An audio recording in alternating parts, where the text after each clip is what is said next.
apart from these imposed ludicrous limitations, North Vietnam was informed of these restrictions and therefore could base entire strategies around the limitations of the American forces. This is why the war went on so long. And the bottom line is this: the Vietnam War was never meant to be won, just sustained. This war for profit resulted in 58,000 American deaths and 3 million dead Vietnamese. So, where are we now? September 11th was the jumpstart for what is now an accelerated agenda by the ruthless elite. It was a staged war pretext no different than the sinking of the Lusitania, the provoking of Pearl Harbor, and the Gulf of Tonkin lie. In fact, if 9/11 wasn't a planned war pretext, it would be an exception to the rule. It has been used to launch 2 unprovoked illegal wars, one against Iraq and one against Afghanistan. However, 9/11 was a pretext for another war as well, the war against you. The Patriot Act, Homeland Security, the Military Tribunals Act, and other legislations are all completely and entirely designed to destroy your civil liberties and limit your ability to fight back against what is coming.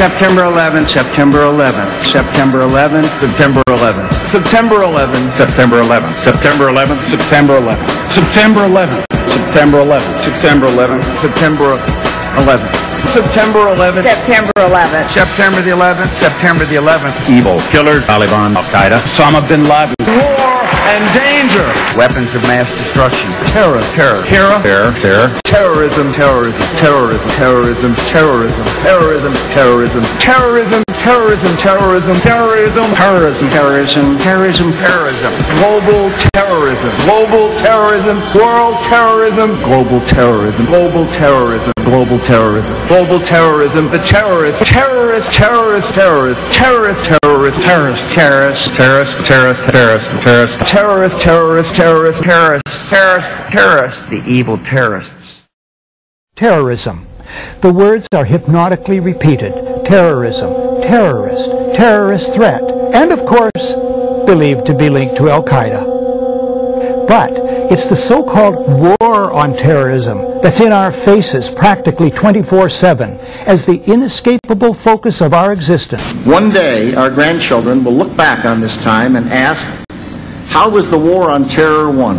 The entire U.S. ruling class, ruling elite, comes to see terrorism as the preferred means, indeed the only means, to provide social cohesion, to provide an enemy image for the society to keep it together. According to neocon theory from Carl Schmitt, you have to have an enemy image in order to have a society. A very dangerous thing, because now it means that the entire social order, the political parties, intellectual life, politics in general, all based on a monstrous myth. Monstrous myth.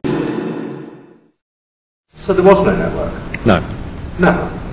Probably not. We invented it.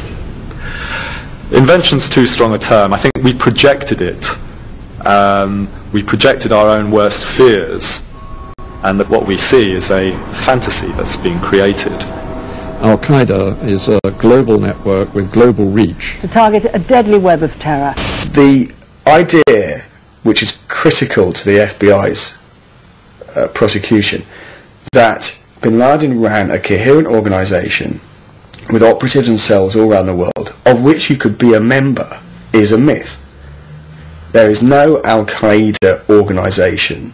There is no international network with a leader, with cadres who will unquestioningly obey orders, with tentacles that stretch out to sleeper cells in America, in Africa, in Europe. That idea of a coherent, structured terrorist network with an organised capability simply does not exist.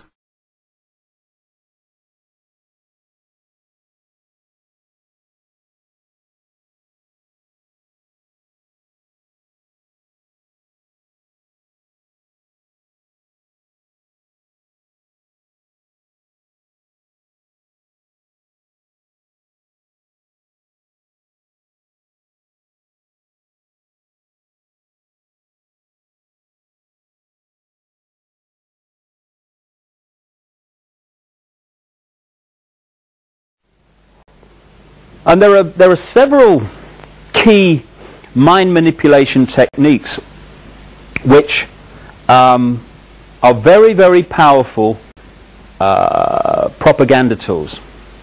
The most effective and the most powerful, and it's used on us all the time, is something I call problem, reaction, solution. It's a cracker, this one. It's a mind manipulation technique that avoids not only opposition to what is the goal of the manipulators, it actually manipulates people to demand they do what they want to do anyway. And it's happening all the time. Once you see this technique and how it works, you watch the news and read the newspapers in a completely different light because you start to see it happening. It works like this.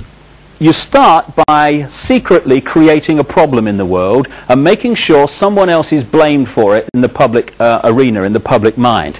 It could be a run on a currency, it could be a government collapse. At its most extreme, it could be a war. Because the two world wars in this century were funded, all sides were funded by the same people. Provable. The same people that funded the Allies in the Second World War and funded the Soviet Union also funded Hitler. Why would they do that? Why would someone want to fund all sides in a war? What is good is a war? Well, first of all, on one level, it makes vast amounts of money if you're lending money to all sides and you're also selling them lots of arms and all that stuff. But the fundamental reason for a war is to change the nature of post-war society. And what we saw in the First World War and the Second World War were massive global examples of problem, reaction, solution, which work like this. The problem's created secretly. You then use the media, which isn't difficult, to wind up public opinion in relation to your manufactured problem to the point where public opinion utters the classic words, something must be done, this can't go on, which is always followed by, give my power away, what are they going to do about it? And at that point, those who created the problem and got someone else to be blamed for it wound up that public reaction, then openly in the public arena, in the parliaments of the world, in the newspapers and on the television, offer the solutions to the problems they have created. And in doing so, they get vast numbers of people to demand what they want to do anyway. For instance, if you want more cameras in the streets, crikey, they're going up all over the place in Britain. If you want more cameras in the streets, you want a more armed police force, you want more authoritarian laws, greater erosions of freedom, and you want the public to demand you do it, then get the public frightened of crime. Either let society break down so there is more crime, or emphasize crime to be worse than it really is in some areas. Get people frightened, and the first thing people do when they're in fear about something is they look for someone out there to protect them from what they're frightened of.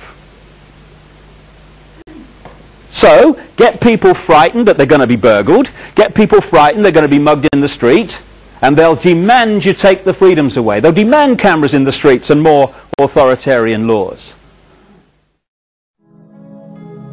Yeah, there is a war on freedom, and we're being told over and over and over again that we need to support George Bush, and we have to support the war in Iraq, and we have to support this war on terror, and we have to support all these laws that are coming by because, of course, they're all here to protect us. And yet, when you look at things like the Patriot Act, this allows the FBI or any law enforcement agency to utilize what they call sneak and peek. They can go into your house when you're not home, and they can go through all of your stuff and without your ever knowing about it. How is this protecting your rights? That's